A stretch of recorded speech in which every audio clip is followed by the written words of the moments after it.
que a Ivonete saiu?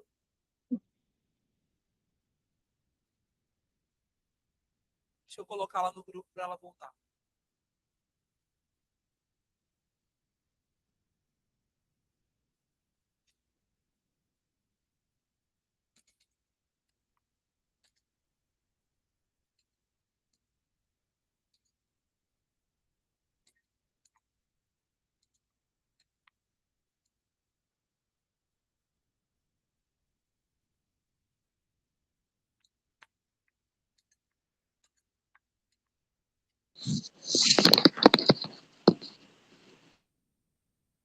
Oi, Ivanete, eu estou mandando mensagem lá no grupo que a aula não acabou, não. Eu só parei a gravação para não ficar grande.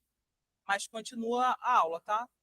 Vou tirar as dúvidas de vocês hoje, quinta-feira, para poder, nesse final de semana, vocês não terem tantas dúvidas para a prova. Voltando aqui. Eu estava falando o quê? Estava falando da fagocitose, que é comum que as bactérias se alimentar por fagocitose. Sim, sim, sim. Obrigada. As bactérias se alimentam por fagocitose e pinocitose, porque elas não têm geladeira para chegar e pegar a comida, cozinhar e comer. Elas precisam de uma estratégia simples, porque elas, como eu falei no começo da aula, as bactérias eucarióticas possuem membrana, citoplasma, núcleo e algumas têm parede celular. Mas as procarióticas não têm tanta estrutura assim que lhe permita ter facilidade de digerir células de qualquer forma. Então, elas realizam fagocitose. De que forma? Elas podem simplesmente englobar uma célula e essa célula pode gerar ou não substâncias dentro dessa bactéria. Então, quem for mais resistente à substância produzida vai ser digerida. Vai digerir a quem é menos resistente. Então, essas bactérias mais resistentes liberam para o seu meio externo substâncias que podem impedir a competição com outras bactérias. Elas eliminam para o seu meio externo, geralmente o seu líquido, substâncias que vão matar as outras bactérias menos resistentes.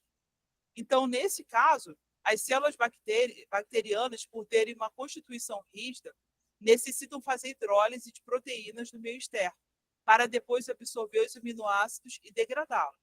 Em contrapartida, as células eucarióticas fazem fagocitose de produtos do meio externo para depois degradá-la no interior do vacúolo digestivo, onde as proteínas são hidrolisadas e aminoácidos que são aproveitados pelas células.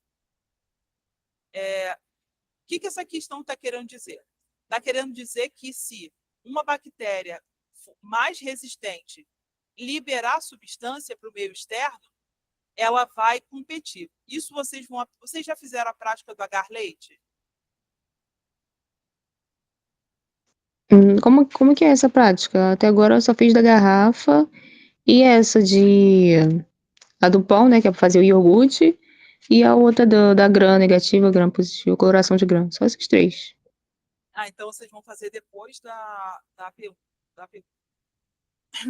na semana seguinte ou 2 semanas depois. O que acontece? O leite é uma substância difícil de se digerir porque tem o açúcar e tem a caseína. O açúcar do leite é a lactose. A caseína é a proteína do leite. Então, para que a bactéria consiga digerir aquela substância, o que ela faz? Ela libera para o meio externo. Você pega um leite em pó, dissolve numa garra, algum meio de cultura, depois joga a bactéria. Essa bactéria forma um halo de proteção. O que esse halo quer dizer? Ela liberou toxinas para degradar o açúcar e a proteína do leite e usar essa proteína como alimento. Só que ela joga para fora da célula.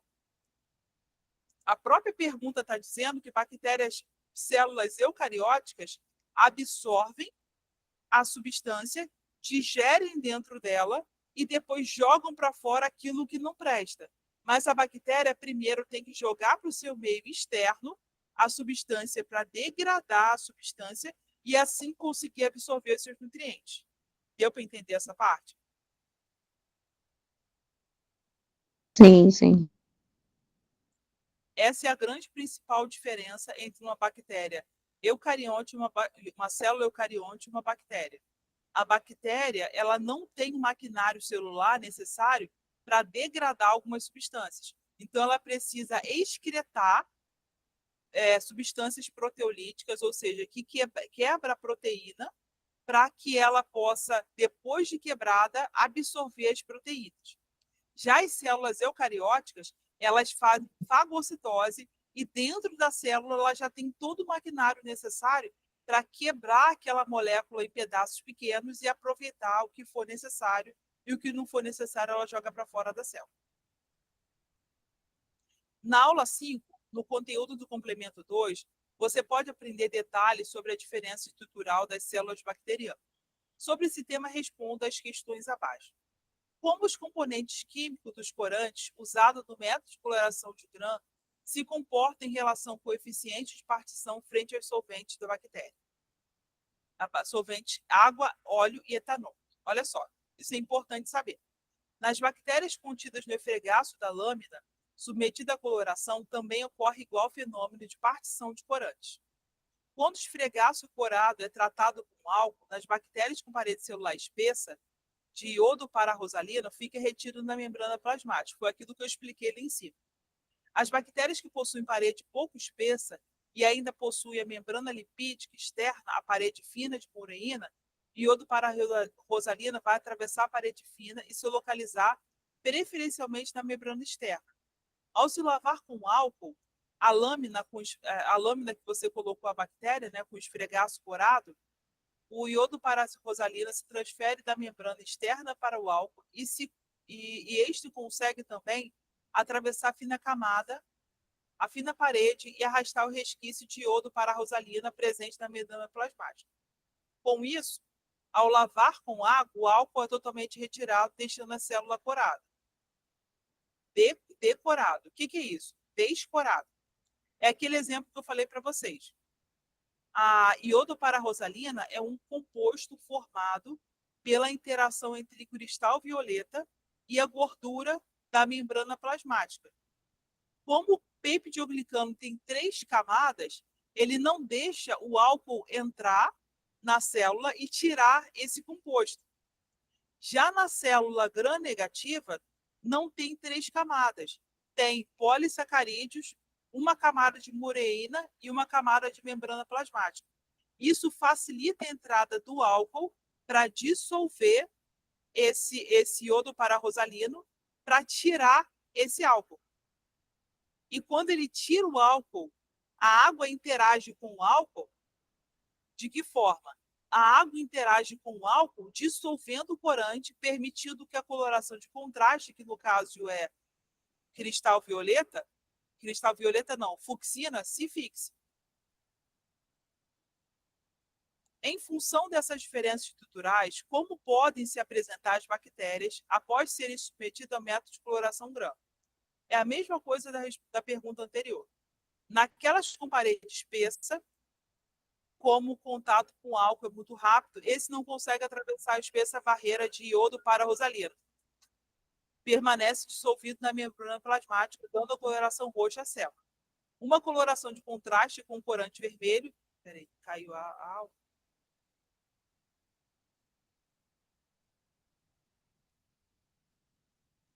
tá. Uma coloração de contraste com corante vermelho, fucsina ou safranina, vai distinguir qual grupo estava decorado e, portanto, passa a exibir a coloração rosa ou vermelho. Vocês têm alguma dúvida sobre coloração branca?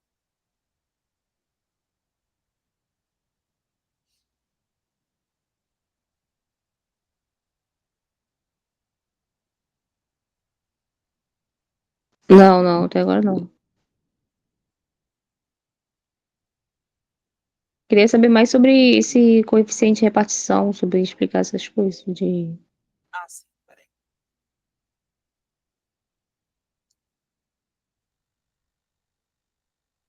Ó, na aula 6, verso sobre o crescimento populacional bacteriano.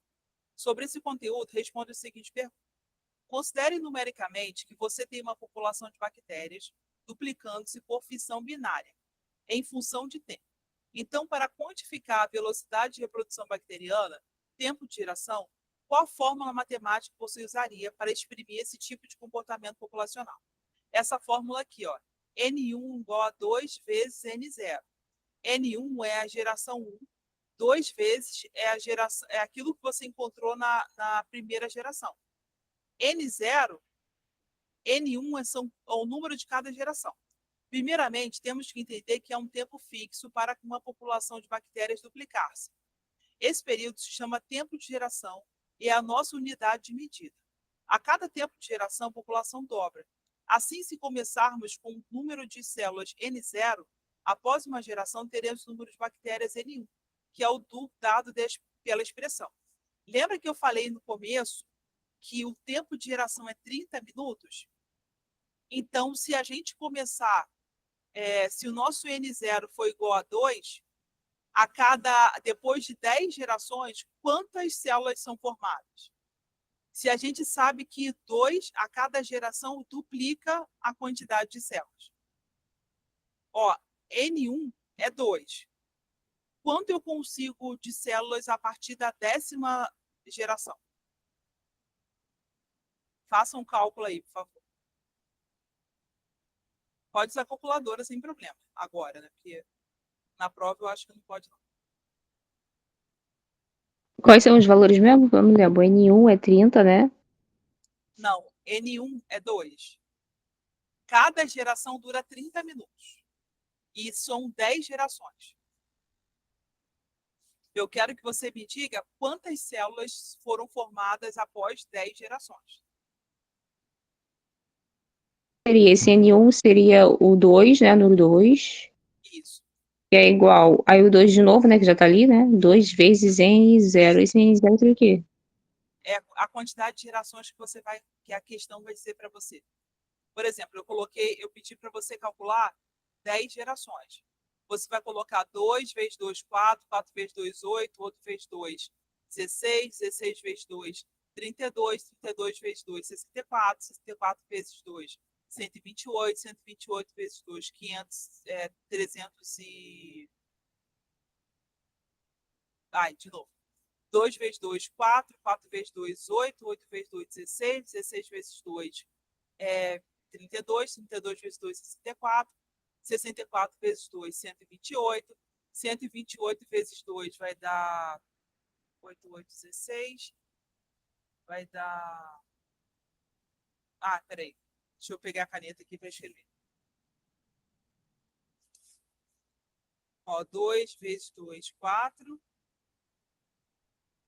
4 vezes 2, peraí, 4 vezes 2, 8, 8 vezes 2, 16, 16 vezes 2, 32, 32 vezes 2, 64, 64 vezes 2, 128, 128 vezes 2 vai dar, peraí, 8, 8, 16, 2 vezes 2, 4, 156. 5, 256. 256 vezes 2 vai dar 512, 512, 512 vezes 2 vai dar 1000 e... Peraí, deixa eu ver se eu perdi. 1, 2, 3, 4, 5, 6, 7, 8, 9, 10. É 1000 e... Peraí, 2, 4, é 1024. 2, 1024. Ao final de 10 gerações, são formadas 1024 células. Vocês entenderam o raciocínio? Eu ainda não, No não entendi caso, essa parte. o, Oi, pode falar. Esther, no caso, eu vou multiplicar 2 10 vezes, de acordo com o resultado. 2 vezes 2, 4. É, Aí 4 vezes, 10 vezes essa multiplicação. Aí no final eu vou descobrir o valor total, que deu 1000 e pouco, no caso aí isso, é isso de mesmo. bactérias. O que você precisa saber, prestar bastante atenção, é que a questão tem que dizer qual é o valor inicial e quantas gerações eles querem que você calcule. Uhum. Primeiramente, temos de entender que há um tempo fixo para a população de bactérias duplicar-se. É o tempo de geração. Geralmente, essa geração dura em torno de 30 minutos. Esse período se chama tempo de geração e é a nossa unidade de medida. A cada tempo de geração, a população dobra. É aquele esquema que eu falei para você. Eu iniciei com 2. Então, eu disse que a N1 era igual a 2 vezes N0. A N1 é igual a 2 vezes N10. Então, eu tenho que multiplicar 2 vezes 2, vai dar o 4, 4 vezes 2, 10 vezes. É como se fosse uma potência, eu estivesse elevando 2 elevado a 10, entendeu? Para encontrar o resultado da população final. Deu para entender assim? Sim. Tá. E é importante vocês prestarem atenção nessa fórmula aqui, ó. N é o primeiro, 2 é o valor inicial e N0 é a quantidade de vezes que você precisa multiplicar esse valor inicial. Aí você vai encontrar o valor que eles querem. Número 6, em relação ao conteúdo da tema da TIS 2024.1, descreva característica da clamídia. Qual o tema da aula do nosso TIS? Nosso TIS falou sobre as formas de locomoção de bactérias flageladas. Então, essas formas de locomoção, você precisa gravar aquilo que foi falado, as formas de locomoção em ambiente aquático, as formas de locomoção que o flagelo é como se fosse um motor, ele se liga ao microtúbulo, e é uma estratégia de defesa, de alimentação e de movimentação das bactérias, e que a maioria das bactérias apresenta cílios e flagelo, e que além do cílio e do flagelo tem um pile, que é uma estrutura que a célula bacteriana usa para realizar conjugação, não é reprodução sexuada, porque para que uma reprodução sexuada ocorra, é necessário gameta, masculino e feminino, mas a bactéria não tem gameta, porque a bactéria é unicelular. Então, ela faz conjugação. O que é conjugação? Conjugação é trocar pedaços do DNA com outras bactérias. Isso permite uma variabilidade genética e também permite que essa bactéria se torne mais resistente do que as bactérias que são simplesmente oriundas de reprodução assexuada. Todas as bactérias assexuadas são iguais, é como se fossem clones. Então, se uma doença ataca uma, pode matar qualquer uma das outras. Mas se essa bactéria tiver o DNA, um pedaço do material genético de uma outra bactéria, ela se torna mais resistente a qualquer outra intempérie que vá atacar uma bactéria que é clonada. Então, essa é uma vantagem evolutiva para esse tipo de bactéria. Deu para entender? Sim. Sim, sim. Então, eu quero que vocês revisem o conteúdo do TIS de vocês e lembrem as estratégias de locomoção, o local onde o flagelo é inserido, que ele é inserido no microtúbulo, esse microtúbulo ele se liga à parede celular e gera uma movimentação, também gera capacidade de locomoção que facilita a bactéria se locomover na coluna d'água.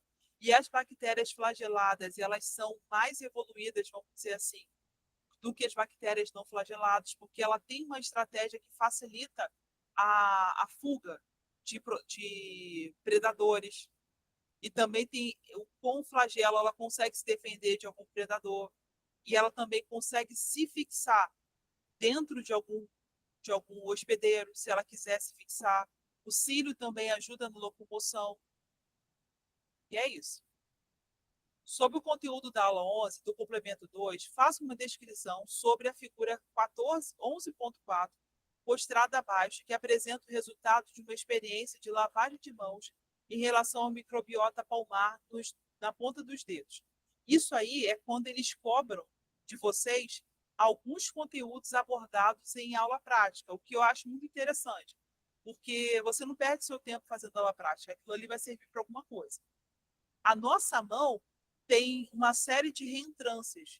E nessas reentrâncias podem se acumular diversos micróbios. Porém, esses micróbios já estão acostumados com a nossa pele, e quanto mais profundo é o micróbio, menos diverso é a bactéria. Então, quando você vai lavar a mão, você vai tirar as bactérias e os micróbios, os fungos e qualquer outra substância que esteja externa, que são do ambiente. Quando você encosta a mão num celular, que é uma das coisas mais sujas que tem, quando você abre a maçaneta de uma porta, quando você encosta naquele ferro do ônibus, você adquire qualquer micróbio que está no ambiente. Então, quando você vai lavar sua mão, você vai tirar os micróbios que estão no ambiente e vai surgindo os micróbios que já estão acostumados com você e não te fazem mal. Esse é o interesse, é o interessante de você analisar a microbiota da superfície palmar. Quando você vai colocar o dedo quando você vai colocar o dedo no meio de cultura, a cada lavagem, você vai ver que vai variando a quantidade de micróbios. Só que as bactérias que ficam no fundo da nossa reentrância da pele são muito menores. Só que elas, por serem menores, elas estão ali em grande quantidade. Então, se você comparar a primeira lavagem com a quarta, você vai ver que há uma diversidade, uma quantidade maior de bactérias crescendo na quarta do que na primeira. Porque esses micróbios iniciais, eles são maiores porque ocupam mais espaço externo. Deu para entender? Sim, entendeu. Aí eu lembro que essa prática aí da gente fazer, né, com a mão limpa e a mão suja e colocar na placa Pellet, né, Pellet que tem, a gente fez junto com a prática de coloração de grã. Ah, no polo de vocês foi tudo junto. Porque tem polo que fez separado. Isso. Mas são práticas bem rápidas. Por isso que tem mediador que prefere fazer tudo de uma vez. Porque aí você analisa também a coloração grã, se eles quiserem, se tiver material para isso, para você corar as bactérias da sua mão para você ver se tem alguma nociva ou não. Isso é interessante. Eu fiz um experimento uma vez que corou bactéria coletada de celular. Você não tem noção da quantidade de coisas que surgem no celular daqueles alunos da escola. Celular e da boca. Pode falar, Ivanete. Lá no meu polo, o tutor pediu para eu dar uma voltinha só no corredor, assim, e tinha uma quantidade de bactéria bem boa no ar. Interessante. Quando eu estava na graduação, o polo que eu estudei tinha uma população de pombos no terceiro andar. Agora está tudo reformado, bonitinho, não tem mais isso. Então a gente adorava ir lá no terceiro andar, prendia a respiração, subia a escada, passava a placa de Petri lá e tampava rápido. Nossa, mas crescia cada coisa bizarra daqueles pombos, você não tinha noção. Mas era a parte que a gente gostava de ver e provar, né, o mal que aqueles pombos faziam para a nossa saúde. Mas graças a Deus esse ano fizeram reforma e está ali. Uma amiga minha que está estudando ainda, ela era minha caloura. Ela me mostrou um vídeo de todas as partes reformadas, deu até orgulho, vontade de estudar de novo. Mas é interessante você ver a quantidade de micróbios que surgem, coisas que a gente não pode ver, mas que estão o tempo todo ao nosso redor, e se a gente não tomar cuidado, essas coisas podem nos causar doenças. Então, aí nessa placa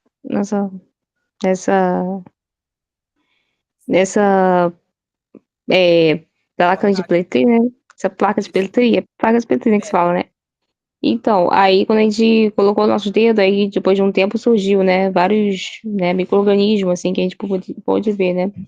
E aí, vários formatos, cada mão tinha uns formatos diferentes aí. E aí se encaixa também naqueles tipos de bactérias bastonetes, essas coisas. Isso, perfeito.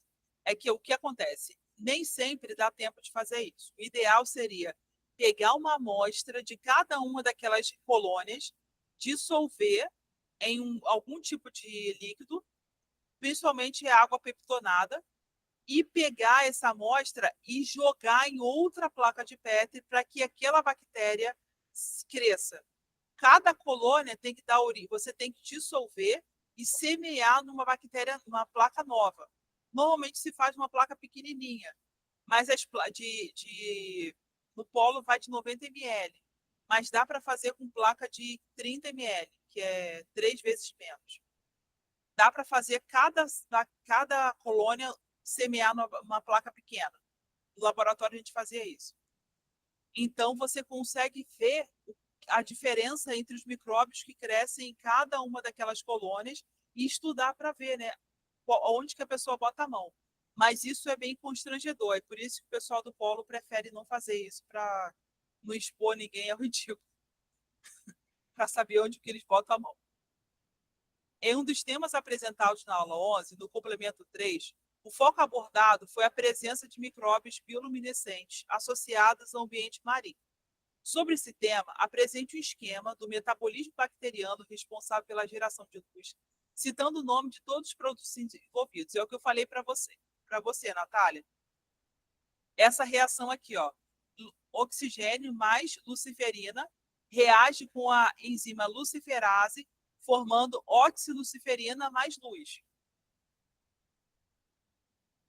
É isso que gera energia nas bactérias bioluminescentes. Vocês precisam gravar isso na alma de vocês, porque isso cai toda a P1 e é uma reação simples que as pessoas esquecem.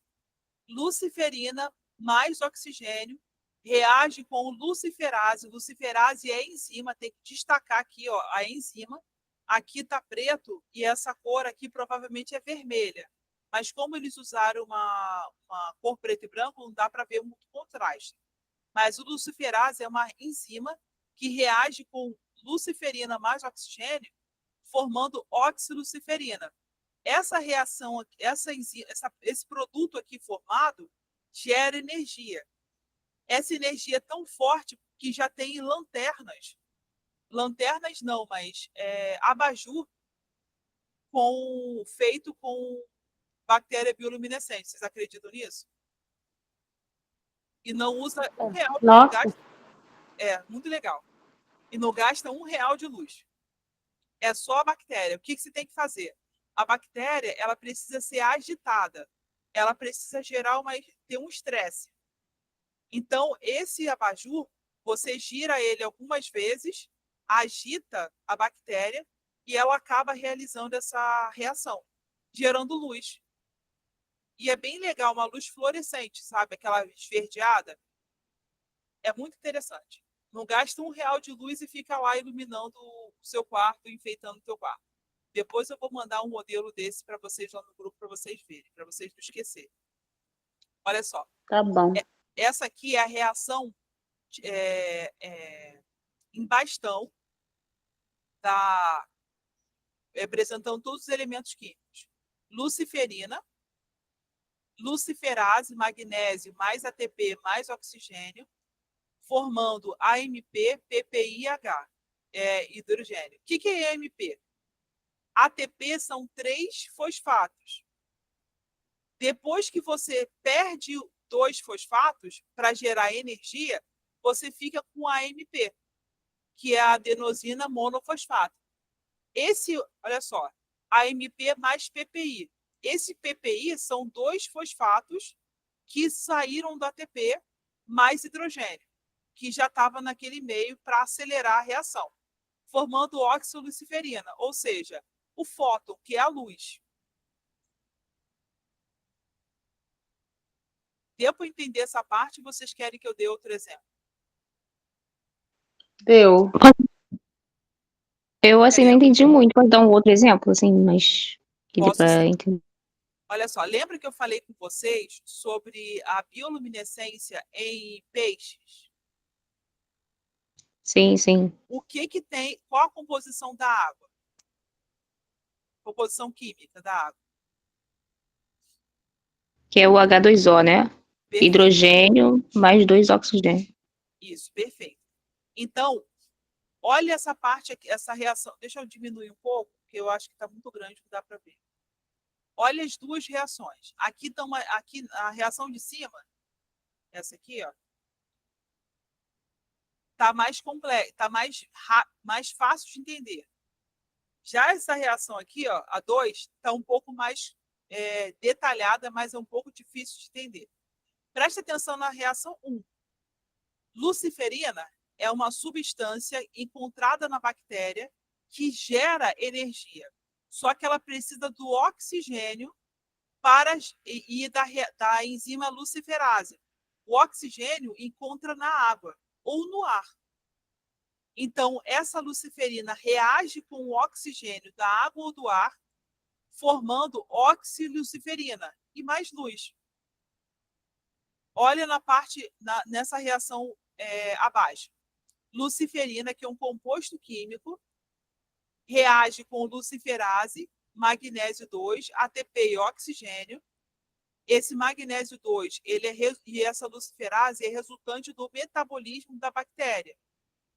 Junto com o ATP que essa bactéria recebe ou produz por meio da síntese da glicólise, ele reage com o oxigênio, formando oxiluciferina. Esse oxiluciferina joga para o meio ambiente luz. Quando você come um alimento, você não gera calor? Se você comer uma pizza enorme, você não fica com sua barriga quente? Porque a sua barriga começa a trabalhar para quebrar a molécula de carboidrato, contida na pizza.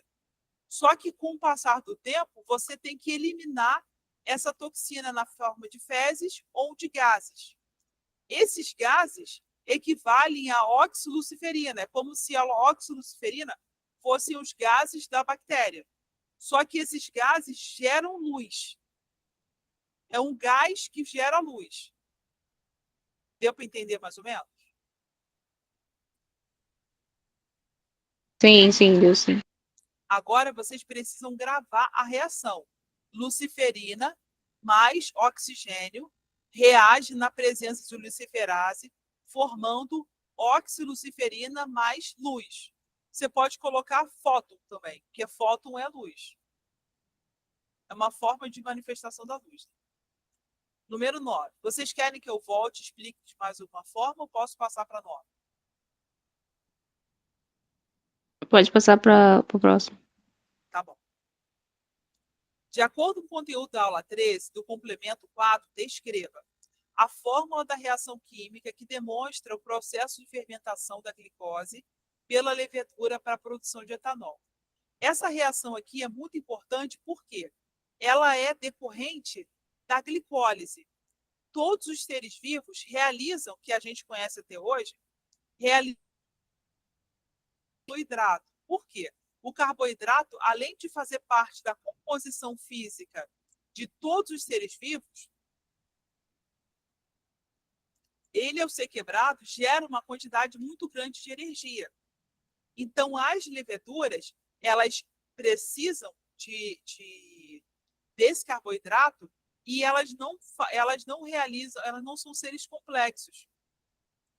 Tanto levedura quanto bactéria, elas realizam fermentação, só que cada uma tem um produto diferente.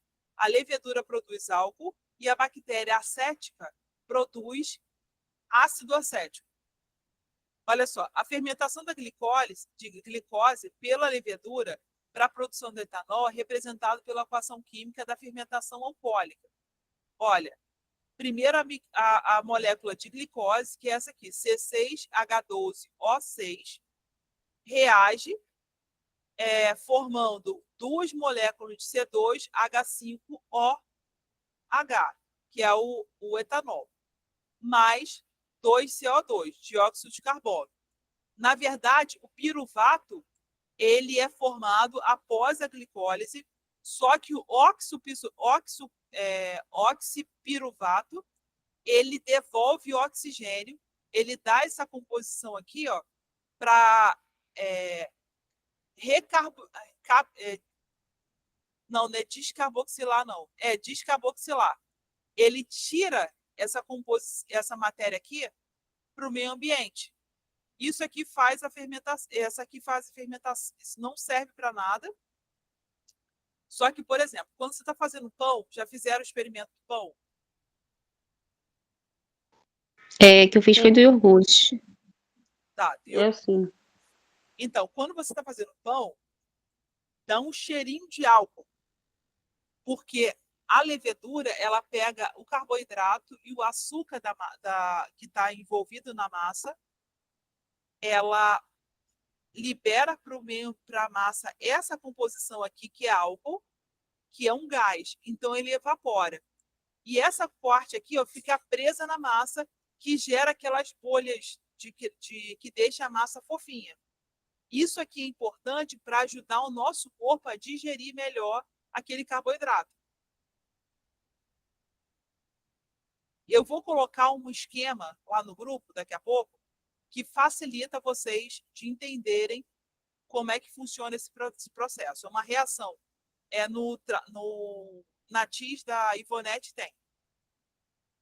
O esquema que eu fiz, que eu ajudei ela no período passado, e ela colocou. Isso é muito legal, que é a explicação correta da fermentação. Vou colocar só esse esquema lá no grupo daqui a pouco. Letra B. Os tipos de micróbios que são usados na microbiologia industrial. A microbiologia industrial visa escravizar os micróbios para que os produtos celulares que para eles são tóxicos, para nós são úteis. Então, eles liberam para o meio ambiente algumas substâncias que não são boas para elas e podem matar outros tipos microbianos menos resistentes, mas o ser humano aprendeu a usar essas substâncias. No caso do leite, do iogurte, ela aumenta a acidez daquele ambiente, o que faz com que essa bactéria degrade a lactose. E alguns grupos bacterianos também degradam a caseína. Isso também faz um pouquinho de álcool acontecer naquele ambiente, só que o álcool evapora. A gente toma iogurte industrializado. Então, o álcool evapora, porque do tempo em que ele é produzido até chegar na nossa casa, já evaporou. Por isso que a gente não sente gosto de álcool no iogurte. Mas pode sim produzir um pouquinho de álcool. Então, quem vai dirigir, tome cuidado para não comer nem pão, nem iogurte antes de dirigir. Na microbiologia industrial, uma variedade de micro-organismos é utilizada para diversos fins, incluindo a produção de alimentos, bebidas, produtos farmacêuticos, biocombustíveis e muitos outros produtos. Alguns dos tipos de micro-organismos mais comuns utilizados são bactérias. Diversas espécies de bactérias são empregadas na indústria para a produção de enzimas, antibióticos, ácidos orgânicos, produtos lácteos, entre outros. Leveduras. Leveduras, especialmente espécies de saccharomyces, são utilizadas na produção de pães, cervejas, vinhos e na fermentação de outros produtos alimentícios e bebidas alcoólicas. Fungos filamentosos. Fungos como aspergilos e penicílio são empregados na produção de enzimas, antibióticos, ácidos cítricos e outras substâncias. Algas. Algas microscópicas são utilizadas na produção de alimentos, suplementos alimentares, biocombustíveis e produtos químicos. Células animais. Células animais, como células de mamíferos cultivadas em laboratórios, são utilizadas na produção de vacinas, proteínas terapêuticas e produtos biotecnológicos. Isso aí deu para entender? Sim. Ó, a única coisa que vocês precisam saber disso aqui é que 3 coisas que bactérias produzem. E cita aí 3 coisas que vocês leram aí que bactéria produz. É, o que a bactéria produz, tá falando? Isso, isso. É, tártaro, né? Não Não, produz. produz de bom. Ah, tá falando aqui. 3 coisas boas que a bactéria produz, que podem ser usadas na indústria farmacêutica. Medicamentos, antibióticos, Antibiótico, Isso mesmo, é. faltam 2. vacinas. Pode ser. Vacina, falta 1. Ah, esqueci. Ó, produtos lácteos. A bactéria, lembra do lactobacillus? Esse lactobacilo serve para ajudar a degradar o açúcar do leite, que é difícil para a gente digerir, porque o leite que a gente toma da vaca não é para a gente. Só que a gente sabe, a mãe me olhou indignada, como assim não é para a gente? Não é para a gente. O leite, a gente deve tomar leite até 5 anos. Depois de 5 anos, ninguém precisa tomar leite. Só que a gente tem aquele conforto, porque leite é um alimento fácil de produzir, de conseguir, e quentinho ele é muito gostoso. Misturando com chocolate, ele fica mais gostoso ainda. No bolo, ele ajuda o bolo a ficar mais fofinho. Porém, você não é obrigado a tomar leite. Você pode viver feliz e contente sem leite.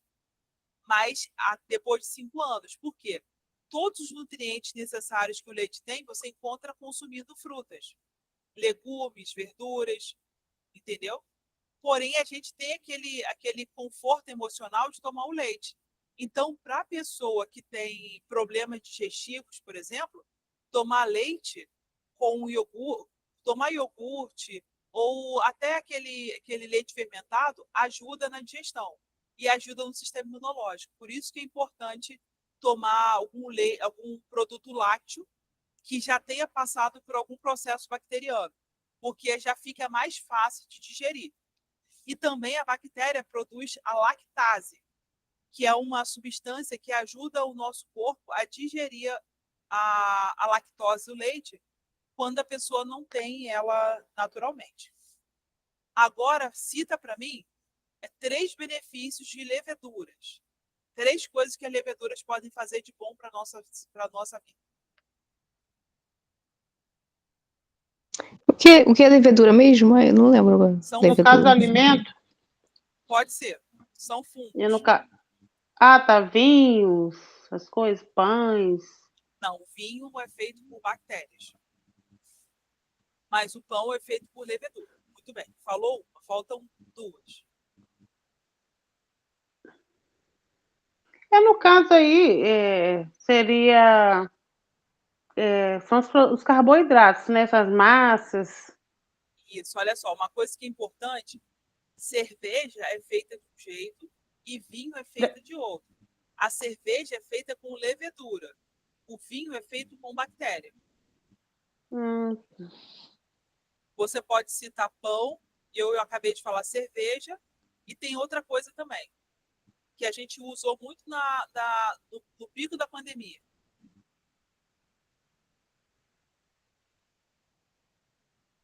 Nossa, fugiu. O que as pessoas viviam passando na mão? Passa até hoje. Álcool. Exatamente. O álcool ele é originado da fermentação da Saccharomyces, que é um tipo de levedura que libera para o meio ambiente o álcool que é tóxico para ela. Ela metaboliza o açúcar, mas a excreta dela é o álcool. O álcool é esse xixi de levedura. Então, quando você toma cerveja, você sabe que a cerveja é um xixi de levedura. Para quem gosta, diz que é bom. O álcool então, existe um padrão na nossa indústria que limita de 3 a 5% de álcool na cerveja. O resto do álcool produzido, eles descartam. Hoje, tem várias empresas que são produtoras de bebidas que comercializam aquele álcool. Antigamente, eles jogavam fora. Então, eles começaram a fazer o quê? Ao invés de jogar fora, eles homogeneizavam o álcool e doavam para o hospital. Existem empresas que fazem isso até hoje. Eu não vou falar o nome, porque eu vou colocar esse vídeo no YouTube. Eles não estão me patrocinando. Mas existem sim empresas que doam álcool até hoje, porque aquele álcool seria descartado. Então, eles resolveram doar para hospitais, centros de pesquisas, para universidades. Isso é muito legal. E outra coisa, fungo filamentoso, ele ajuda a produzir antibióticos. Aspergilos e penicillium são empregados na produção de enzimas antibióticas. Eles ajudam a matar bactérias, tá? Ácido cítrico é um conservante de alimentos. As algas têm algas macroscópicas e microscópicas. Algumas algas macroscópicas são comestíveis Quem gosta de comida japonesa já deve ter comido sushi com alga. É bem gostosinho. E já a alga microscópica, elas podem servir de suplemento alimentar. Tem um negócio chamado que é parecido com gelatina. Eu esqueci o nome agora. Quem é vegano gosta muito de colocar. E, na verdade, tem alguns alimentos que eles usam essa alga no local da gelatina, porque sai até mais barato que gelatina, para dar homogeneizar os alimentos. Também serve como biocombustível. E alguns produtos químicos, como corante, diversos produtos de beleza, etc, etc. Já as células animais. O que as células animais servem para a gente?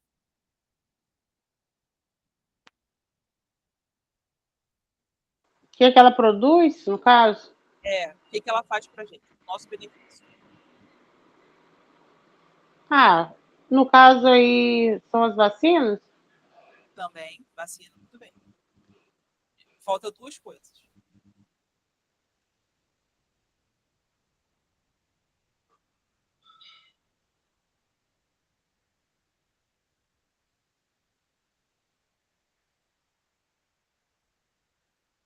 Proteínas terapêuticas. É que está vermelho, nada difícil de enxergar.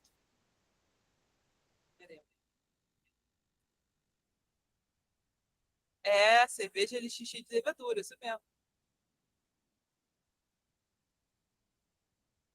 Você vai falar que a levedura, olha só, quando você coloca, a história da cerveja é muito engraçada. Por quê? Porque ela foi descoberta por acidente. Os monges cultivavam vários tipos de grãos no mosteiro lá na Europa, acumulando os grãos. Só que eles perceberam que saiu um líquidozinho daquele grão depois de muito tempo acumulado. E eles provaram. E eles amaram aquele líquido. O que eles fizeram? Eles resolveram colocar esses grãos num pote, jogar água, e eles testaram. E se jogar açúcar, o que acontece? Pegavam a levedura, o açúcar e a água e cozinharam, fizeram tipo uma sopa. E depois resfriavam aquela substância, né, aquela solução, e depois de um tempo começaram a produzir um líquido que eles tomaram, só por experimento. O que aconteceu? Esse líquido, para algumas pessoas, é gostoso, porque antigamente se fazia cerveja maltada, que é aquela cerveja bem escura. Essa cerveja escura é gostosa, porque ela é adocicada. Então, infelizmente, ela mesmo sendo adocicada, ela tem um nível de álcool muito grande. Porque quanto mais você bota açúcar, mais a levedura reage formando álcool. Então, a Mouse Bee, eu estou falando marca, né? Todas essas cervejas maltadas, elas têm mais álcool do que a cerveja mais clarinha. Porém, o fato dela ter açúcar na composição, ela ajuda o nosso fígado e nos protege de qualquer tipo de infecção. Tem o lado bom e o lado ruim. O lado bom é que o açúcar ajuda o nosso corpo a produzir mais proteção. E muitas mulheres também gostam de tomar Malzivir quando estão aumentando. Isso é perigoso. Porém, tem um benefício, que essa cerveja preta, ela tem muito mais açúcar. E isso aumenta a lactase na mulher. Por isso que algumas mulheres que estão amamentando gostam de cerveja escura. Porque tem uma concentração maior de açúcar e permite que ela também produza mais leite.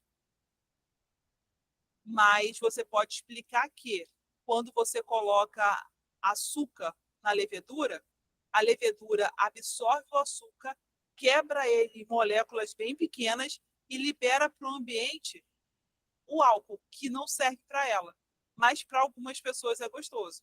Então, de certa forma, ela está excretando para fora da sua parede celular o álcool que não serve para ela, e a gente brinca dizendo que é xixi de levadura.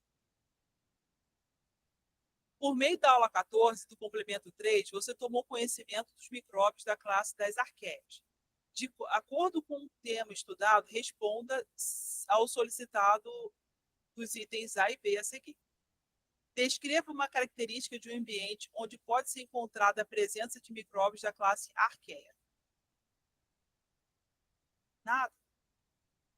Olha só, as arqueias, lembra que eu falei no começo da aula que eu acho que eu não falei para todo mundo, não. Eu falei só com a Natália, que ela foi a primeira a entrar. Existe uma base na cadeia alimentar. Existe uma árvore dos seres vivos. Eu coloquei essa árvore dos seres vivos no primeiro modelo de TIS que eu mandei para vocês, que são as arqueias, o domínio árquea. Existe basicamente 3 domínios: árquea, bactéria e eucária. A árquea e a bactéria são micróbios, porém a composição química é diferente. As árqueas são micróbios com uma resistência maior a alterações no ambiente. Então, elas podem ser chamadas de extremófilos, que são micróbios que vivem em ambientes extremos, por exemplo, salinas, ambiente hipersalino, ambiente quentíssimo, que são os geysers na profundeza na Terra, onde tem água, tem bactéria, tem micróbio. Bactéria não, tem micróbio. Dependendo do ambiente, tem micróbio e árquea. Elas disputam para sobreviver naquele ambiente. Então, significa que elas prosperam em ambientes considerados extremos para muitas outras formas de vida. Uma característica do ambiente onde pode ser encontrada árqueas é a presença de condições extremas, como temperatura alta, pH alto, ambientes salinos e anaeróbicos. Ambiente muito ácido ou muito básico tem árqueas adaptadas a ele. Certo tipo de arqueias que hidrolisam parcialmente carnes para feijoada, conservadas no sal, alteram o sabor e a textura desses produtos cárnicos, sem que haja cheiro de putrefação no mesmo. Explique a razão disso. Vocês vão estudar sobre isso, eu acho que é a próxima aula prática. O fenômeno descrito ocorre devido à capacidade de árqueas de hidrolisar as proteínas presentes na carne. Lembra que eu falei que a bactéria ela digere algumas proteínas, algumas substâncias, elas jogam uma toxina para digerir a substância.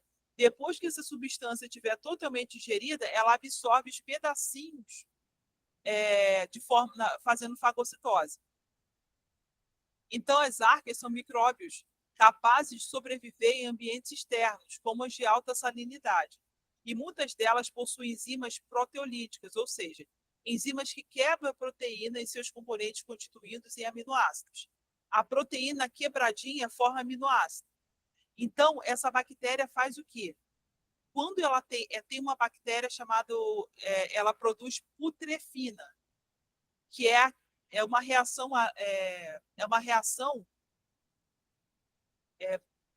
mediada por enxofre, realizada por bactérias que estragam substâncias. Não tem quando a gente sente cheiro de ovo podre? Esse ovo podre tem esse cheiro porque essa bactéria putrefina libera uma quantidade muito grande de enxofre. Porque essa reação atua nas proteínas do ovo. Então, toda vez que essa bactéria produz putrefina, que são as bactérias putrefantes, que elas reagem com a proteína, digerindo qualquer proteína animal. Já as arqueias, elas competem com essas bactérias, eliminando essas bactérias da superfície da carne, não deixando que a carne seja estragada. A árquea, ela digere sim a carne, mas ela faz esse processo de forma tão lenta, que é só você jogar água na temperatura ambiente, que você dissolve o sal e você mata a árquea. Ficou alguma dúvida sobre isso? Sobre a ação da árquea, sobre a carne? Existe também um esquema que pode ser que eles cobrem na prova. Eu vou colocar a foto desse esquema lá no grupo, das 3 reações necessárias que vocês precisam gravar, que é a reação da oxaluciferina com luciferase, a reação da fermentação, que são 2 fermentações, são 3 fermentações, alcoólica, lática e acética, e essa fermentação da putrefina, atuando sobre a proteína da carne. A parte superficial da carne, ela é levemente ela fica levemente esbranquiçada, porque é onde a bactéria, no caso a Archaea, ela atua. E isso causa uma camada de proteção, desidratação, que faz com que aquela carne perca a água para o meio ambiente, mas conserve e concentre o sabor. Porque quando a carne perde a água, ela se conserva. O que faz com que a bactéria se desenvolva na carne é justamente a água. Mas o sal que a gente coloca em cima da água não, desculpa, em cima da carne faz com que essa carne perca o máximo possível de água, não deixando a bactéria normal se reproduzir, desenvolver, mas permitindo que as arqueias se desenvolvam. Aí, quando você joga essa carne na água em temperatura ambiente, normal, assim, de 25 a 30 graus, essa árquea morre, porque ela não consegue viver em situação normal. Ela consegue viver em situação de temperatura acima de 40 graus. Se você começar a cozinhar, ela pode desenvolver uma estrutura de resistência e sobreviver. Mas você tem que colocar essa carne na água primeiro para matar essa árquea e depois conseguir se alimentar dela. Ficou alguma dúvida da Alma?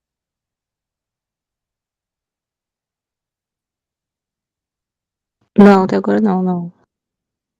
Renata, você abriu o fone. Você quer me tirar alguma dúvida?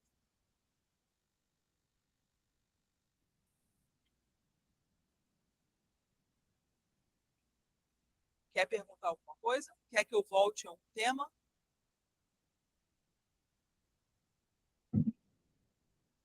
Quem que levantou a mão? Pode falar. Pode falar, Renata.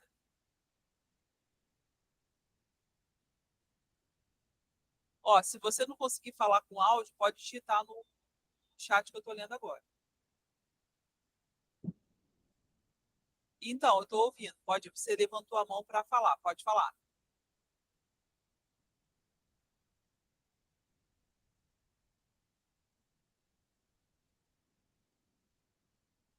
Renata, sou toda ouvidos.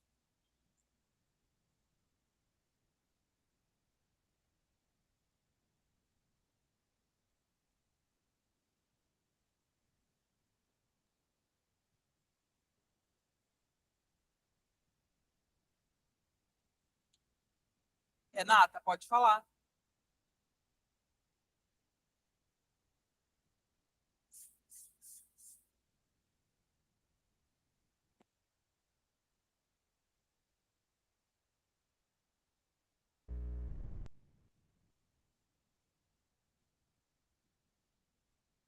Renata,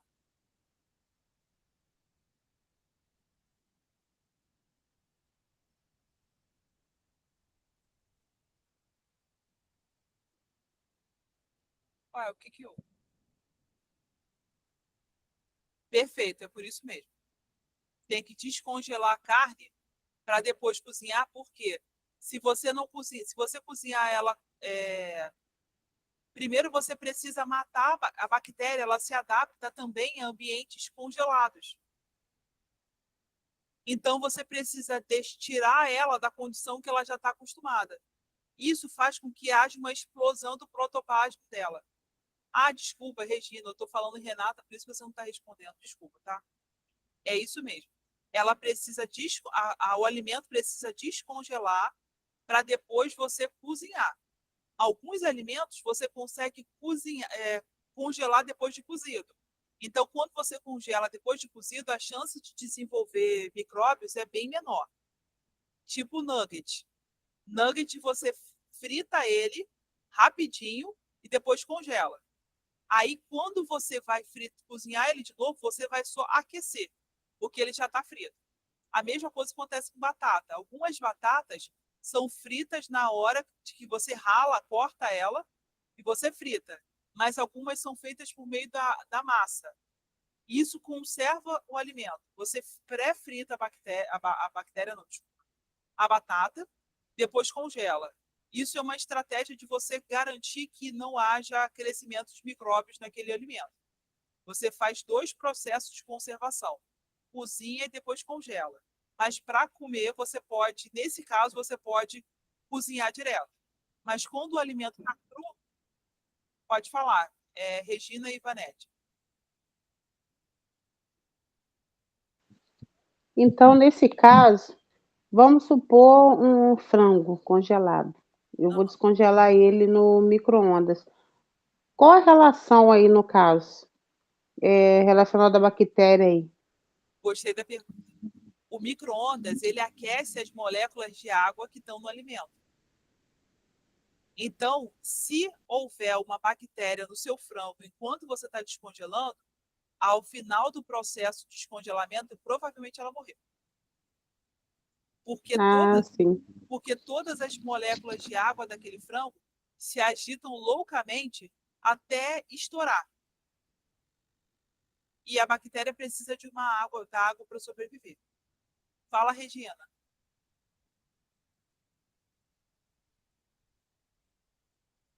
Isso, muito bem. A conserva deve se dar uma fervura antes de cozinhar, de botar ele no alimento, justamente para evitar que esse alimento apodreça. Então você ferventa o alimento e depois coloca ele na água com vinagre e sal. E isso retarda o crescimento da bactéria. Você dá 2 tratamentos para evitar que a bactéria cresça. Primeiro a fervura e depois abaixar muito o pH daquele líquido. Você dissolve vinagre com sal e o líquido fica muito baixo a ponto de ser impossível de um micróbio sobreviver. Quer dizer, o micróbio normal, porque uma árquea pode sobreviver.